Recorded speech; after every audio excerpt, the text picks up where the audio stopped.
And I refer you to one of the most important texts that came out in 1980 called Deviance and Medicalization by Peter Conrad and Larry Schneider, From Badness to Sickness, right? And the idea was that things that had been dominated by the authority and the conceptualization of religious and legal deviance, let's say drunkenness was one of their favorite examples, became dominated by a biological, biomedical framework. Let's talk about alcoholism. So how did drunkenness become alcoholism, and how can we understand the relevance of that for our own work?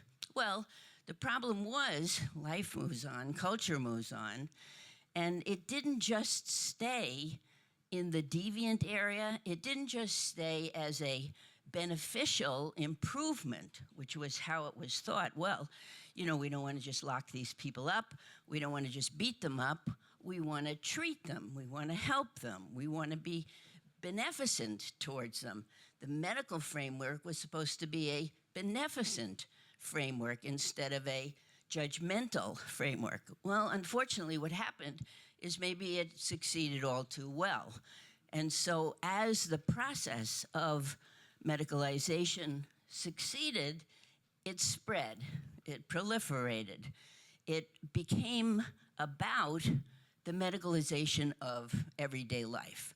So the next book that Peter Conrad puts out, 1980, 1990, 2000, right, 27 years later, is The Medicalization of Society, on the transformation of human conditions into treatable disorders. And in a nutshell, that's sort of what we have to understand. And that's what biopower really is all about. How did this happen?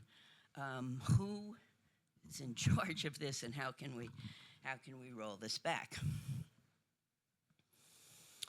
So activists began to see that medicalization had gone too far, and that for medical concepts and medical management to be in charge of everyday life, as we've heard about, led to too many pills and too many diagnoses and too many self-identifications as in need of help.